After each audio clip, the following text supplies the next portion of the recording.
Hello दोस्तों, आप सभी का स्वागत है आपके अपने YouTube channel study experts classes पर एक कदम सफलता की ओर।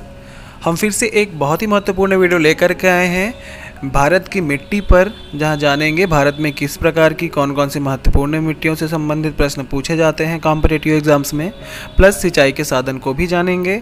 ये शॉर्ट वीडियो आपके कॉम्पिटिटिव एग्जाम के लिए बहुत ही यूज़फुल होने वाला है, तो शुरू से अंत तक जरूर देखें। कमेंट बॉक्स में कमेंट करके अपनी राय जरूर दें। जो पहली बार हमारे चैनल पर विजिट कर रहे हैं वो हमारे चैनल को सब्सक्राइब करना ना भूलें, ताकि आने वाले जो नए वीडियोस होंगे उसकी नोटिफिकेशंस भी आपको मिलती रहे। तो चलिए बिना देर के हुए आज का ही सेशन हम स्टार्ट करते हैं। भारत की मिट्टियाँ।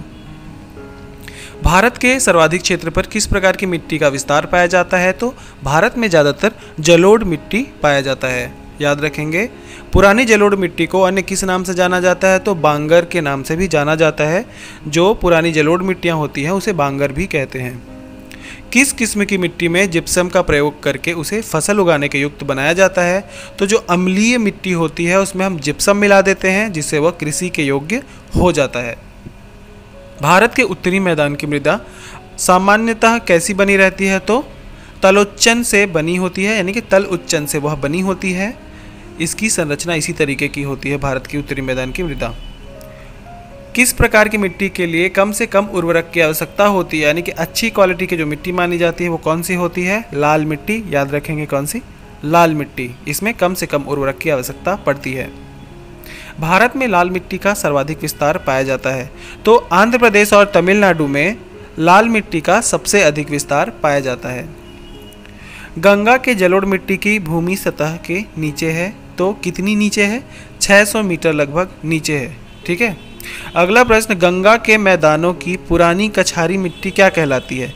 तो गंगा के मैदानों की पुरानी जो कछारी मिट्टी है वो बांगर कहलाती है। कपास की खेती के लिए सर्वोत्तम मिट्टी कौन सी होती है? तो काली मिट्टी। याद रखेंगे, कपास की जो खेती होती है वो काली मिट्टी में सबसे अधिक और अच्छी होती है। लावा के प्रभाव से किस मिट्टी का निर्माण होता है? जो लावा बह चुके हैं उसके बहाव से जो मिट्टी निर्माण होती है वो होती है काली मिट्टी, है ना। मिट्टी का रंग कैसा हो जाता है? काला हो जाता है। काली मिट्टी जो कि कपास के लिए बहुत ही उपयोगी है। काली मिट्टी किस फसल की खेती के लिए सर्वाधिक उपयोगी है? तो जैसा कि बताया, कपास के लिए अति उपयोगी है। किस मिट्टी में कृषि के लिए सिंचाई की आवश्यकता नहीं होती? तो काली मिट्टी में कृषि के लिए सिंचाई की आवश्यकता नहीं होती है। ये इतनी उपयुक्त होती है, इतनी गीली होती है, नमी को अवशोषित करके रखती है, जिससे कि यहाँ पे खेती करना आसान हो जाता है। इस मिट्टी को सिंचाई की कम आवश्यकता होती है क्योंकि इसमें नमी रोक कर रखती है, वह है काली मिट्टी, अभी मैंने बताया।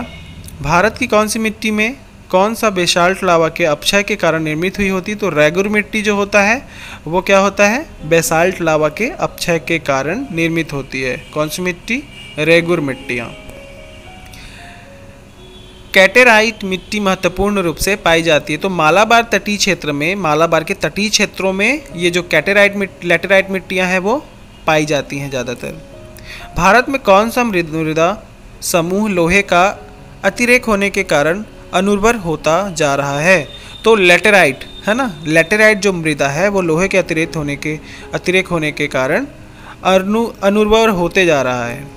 अगला प्रश्न है, मृदा अपरदन रोका जा सकता है। मृदा के अपरदन को कैसे रोका जा सकता है? तो वन रोपण द्वारा, यानी कि वृक्षों का उत्पादन करें, वृक्ष लगाकर मृदा के जो अपरदन है, बहाव है, उसे रोका जा सकता है। ठीक है। महाराष्ट्र में सर्वाधिक मात्रा में पाई जाने वाली उपलब्ध मृदा का प्रकार है? तो महाराष्ट्र में सबसे ज़्यादा काली मिट्टी पाई जाती है, ये ध्यान रखेंगे। मखरैला यानी कि लैटेराइट मिट्टी किसका परिणाम होता है? तो निथरन यानी कि लिंचिंग, है ना। किसके द्वारा मिलता है ये? लिंचिंग या निथरन के द्वारा मखरैला यानी कि लैटेराइट मिट्टी का निर्माण होता है। अपरदन के प्रकारों में किसके कारण चंबल में खंड बने हुए हैं? जो खंड बने हैं चंबल, तो वह अवनालिका यानी कि गली के जैसे खंड बने हुए हैं। गलियों के कारण क्या है? अपरदन होने के कारण गलियों जैसे यहाँ क्या बने हुए हैं? अवनालिका बने हुए हैं चंबल में।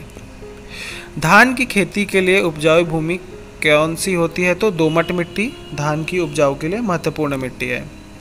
रेगुर किसका नाम है? तो काली मिट्टी को रेगुर के नाम से जाना जाता है। कौन सी मिट्टी प्रायद्वीपीय भारत में अधिकतम क्षेत्र पर विस्तृत है? तो कौन सी मिट्टी है जो प्रायद्वीपीय भारत में अधिकतम क्षेत्र पर विस्तृत है? काली मिट्टी, याद रखेंगे। किस राज्य में भारत की सबसे बड़ी अंतर्देशीय लवणीय आर्द्र भूमि है? तो लवण युक्त आर्द्र भूमि यानी कि नमक युक्त आर्द्र भूमि कहाँ है? राजस्थान में है। किस प्रकार की मिट्टी में कार्बनिक पदार्थों की अधिकता होती है? तो काली मिट्टी में कार्बनिक पदार्थ अधिक पाया जाता है, याद रखेंगे। अब सिंचाई के साधनों को भी थोड़ा सा जान लेते हैं। सिंचाई के बारे में जान लिया हमने, मुख्य मिट्टियों के बारे में जान लिया। देश के कुल सिंचित क्षेत्र में तालाब की सिंचाई की भागीदारी कितनी है? तो तालाब से 6% कुल सिंचाई का तालाब से होता है। देश के कुल सिंचित क्षेत्र में कुओं और नलकूपों की भागीदारी कितनी है? तो 56% है ना, जो कि काफ़ी ज़्यादा है। यानी कि कुओं और नलकूपों पर भारत काफ़ी निर्भर है और यह 56% सिंचाई इन्हीं से होती है। देश के कुल सिंचित क्षेत्र में नहरों की भागीदारी 31% है, यानी कि 31.1% है। भारत के किस भाग में तालाब का सिंचाई के साधन के रूप में सर्वाधिक प्रयोग होता है? तो दक्षिणी भाग, ठीक है। किस भाग में? तो दक्षिणी। कुओं और नलकूपों द्वारा सिंचाई में अग्रणी राज्य कौन सा है? गुजरात, है ना। गुजरात में सबसे ज़्यादा नलकूपों और है ना और कुओं के द्वारा सिंचाई होती है। भारत में नहर द्वारा सिंचाई कौन से राज्य में अग्रणी है? तो पंजाब। पंजाब नहर के लिए जाना जाता है, नहरों के लिए, और नहरों के द्वारा पंजाब में सबसे ज़्यादा सिंचाई होती है। नलकूपों की सर्वाधिक संख्या किस राज्य में है? तो उत्तर प्रदेश में सबसे ज़्यादा नलकूप हैं, याद रखिएगा, है ना। सबसे ज़्यादा कहाँ है? उत्तर प्रदेश में है। किस राज्य का सर्वाधिक कृषि क्षेत्र तालाबों द्वारा सिंचित किया जाता है? तो सबसे ज़्यादा तालाबों पर निर्भर राज्य कौन सा है? तमिलनाडु, ठीक है, याद रखेंगे, तमिलनाडु। इंदिरा गांधी नहर या राजस्थान नहर को किस नदी से जल मिलता है? तो इंदिरा गांधी नहर या फिर राजस्थान नहर के नाम से जाना जाता है। ये कहाँ से इसको मिलता है जल? है ना, कौन से नदी से? सतलज से मिलता है, याद रखेंगे, सतलज नदी से। भारत में सबसे लंबी सिंचाई की नहर कौन सी है? इंदिरा गांधी नहर, ठीक है, याद रखेंगे। सिंचाई की सबसे लंबी नहर कौन सी है? इंदिरा गांधी नहर। सारण, है ना, यानी सिंचाई नहर कहाँ से निकलती है? तो गंडक से निकलती है, याद रखेंगे। त्रिवेणी नहर में किस नदी से पानी आता है? तो गंडक से आता है। भारत की सिंचाई क्षमता का सर्वाधिक भाग पूरा होता है। भारत की सिंचाई क्षमता का सर्वाधिक भाग लघु एवं बृहद परियोजनाओं से होता है। भारत की सिंचाई क्षमता 47.78% पूरा होता है। कितने से?